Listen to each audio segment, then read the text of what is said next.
When you think back to Kirby Smart and Georgia winning the national championship in 2022 and all that they had to get through, the biggest moment was probably in the Ohio State game. That, having been to all these games, the Missouri game definitely tested Georgia, no question, but they were coming down the field to win that game by 11 points. The Ohio State game was a little bit different, if you remember. The Buckeyes came down and were attempting to kick a game-winning kick with, the year expiring, not just the game.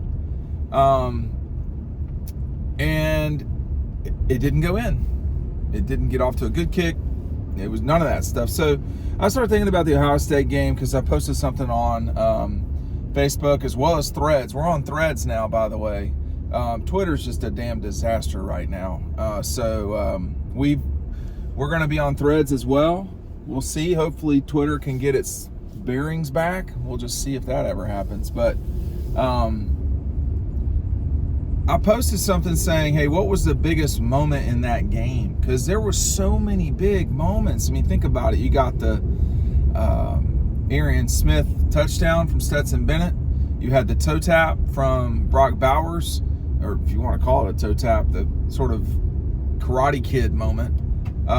Then you had the catch by A.D. Mitchell, the game-winning touchdown. And then you had the final play of the game, the final real snap of the game, which was the attempted kick from Ohio State to win the ball game. I have to say, I talked about Ohio State more since that game than I have in any other time. I mean, I don't really... I know how good Ohio State is. I know, all that they bring to the table, but, since Georgia's really never played against them or dealt with them, I don't really focus on teams from other conferences that much. But I do watch, Ohio State quite a bit, and it was, that last drive was really where they failed. Outside of that scramble from C.J. Stroud, that was just really, and that was a broken down play. That was just really not a good drive from Ohio State with the game on the season on the line, and in many ways, all of the offseason grief on the line. I'm skipping a moment too, but I don't really know, if you're listening to a lot of the talking class, Mel Kiper, notable among them, they would say that when Marvin Harrison Jr. went out of that game, that the game changed. I'm not disputing that. I'm also not suggesting that Ohio State wins just because he plays. I mean, that's something you would say when you have in your brain that Ohio State should have won the game and they didn't. That's not what happened that night. What happened was the team that should have won. And I just remember very clearly the reaction from the Georgia sideline, watching the coaches run down. It was an emotional moment. I've not seen them like that. I mean, the Alabama game in 2022, the national championship game, they were that way to some degree, but not like this. You can read about it more by picking up Double Dogs. It's our 2023 preview is included. I've got a very, very long section about Ohio State and the game and a lot of behind-the-scenes stuff that nobody's reported on, no matter how high their nose up is in the air, and you know who I'm talking about. So there's stuff in there, there's reporting in there that's not anywhere else. So make sure you're checking that out. And the reaction from, well, there were a few reactions. It was not just the reaction from, the post game. You had to be on the field. I mean, if you're in the press box, there's no way you could have seen or felt what was going on, because the way that Georgia's players reacted was one thing, but it was the coaches and the support folks, Mishad and Connor Norman and people who've been around the program for a long time. The way they reacted to Georgia winning that game showed that it was important and it was special. And I was right there when Todd Monken was talking to Jalen Carter, saying you'll never no matter what you do, you'll never forget this moment. It really was. I mean, that won them the national championship. It's clear that's the case, and I think a lot of us knew that at that moment, that they had just won the national title. It was just a matter of going and getting the trophy while they were in California. So, that game, Stetson, as well as he played the whole year, he nearly cost them the game in winning the game. I understand it. He did let the time get away from him. But on the other hand, don't you want to just score the touchdown too? And I think the problem was with that moment at the end of the game when he was throwing it to A.D. Mitchell for the game-winning touchdown. I mean, you could make the argument that A.D. scored the game-winning touchdown against Alabama too, because he put them back on top 19 to 17, whatever. I can't remember 19 to 18. That game had some odd scoring because of all the field goals, but Stetson was going too fast, and the sideline was screaming at him to slow down. But I just think he wanted to get it. That you could feel the momentum. Ohio State couldn't stop Georgia. So and I'm not like running Mel Kiper down, okay? Like that's not what this is. But like for all that talk, it completely ignores the fact that Georgia scored more points. That Ohio State had been slowed down dramatically in the second half while Marvin Harrison played the game. So, the hypothetical, it's just a ridiculous conversation, to be honest. I mean, what happened. The better team won. The better team should have won, and it did, and it clawed back to win. It totally outplayed Ohio State. Is Marvin Harrison playing defense? No.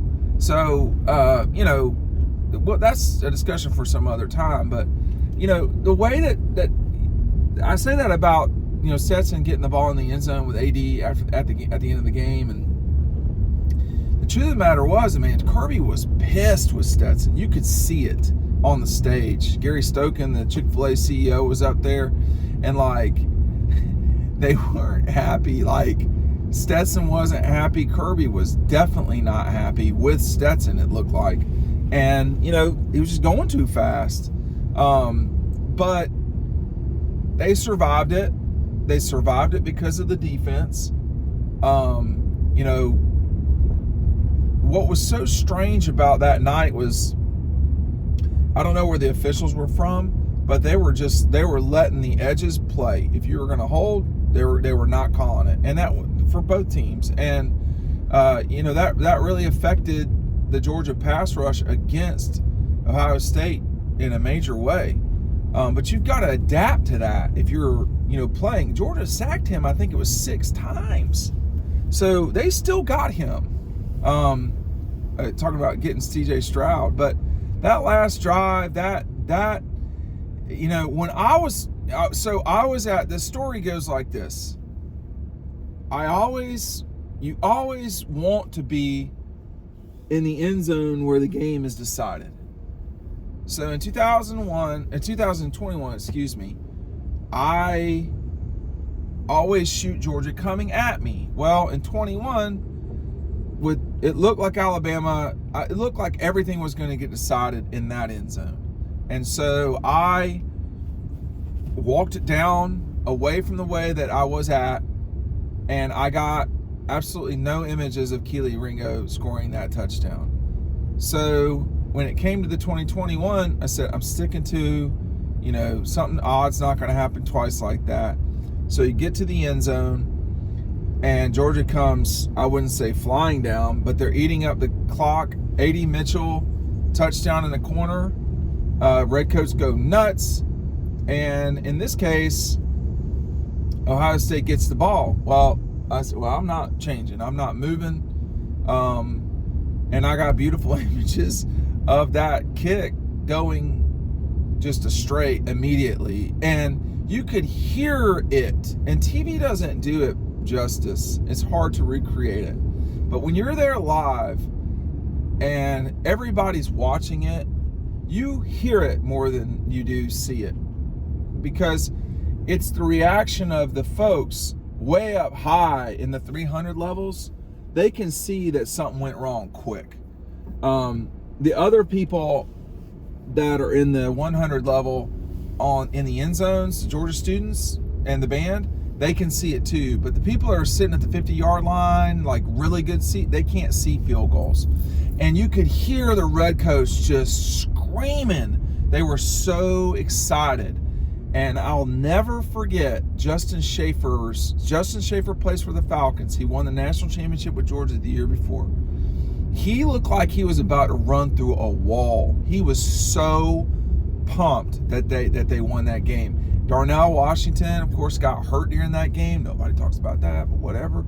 Darnell was on crutches. He took the crutches and threw them on the ground and started walking out. I think he had a boot on, I'm not sure.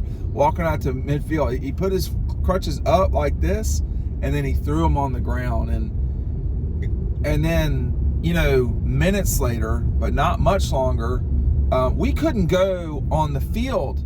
You're restricted. Like, you're not allowed to go onto the field until the trophy thing is set up. Part of it's safety, part of it's just to get people out of the way.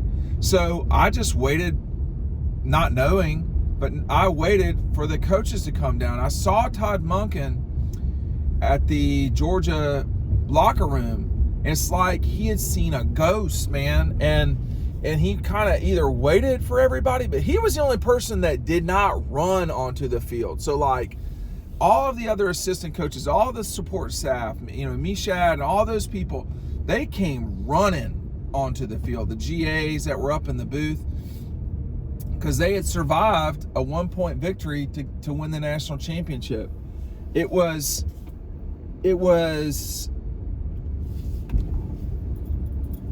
the Alabama game to win the national championship was about, it was bigger than just that game because it was the national championship. This game, I guess, was bigger than just this game, but the way those two teams fought each other, the way, I mean, that was kind of, you want to talk about competition, I always joke, compete, you know. That wasn't a joke. Those two teams were there to win. And Ohio State, I think, thought they had won, but they hadn't, because Georgia came back and showed what it's like to get up off the mat and be a champion. And if that day didn't prove that, I don't know what else will. But you tell me, what was your favorite moment from that game?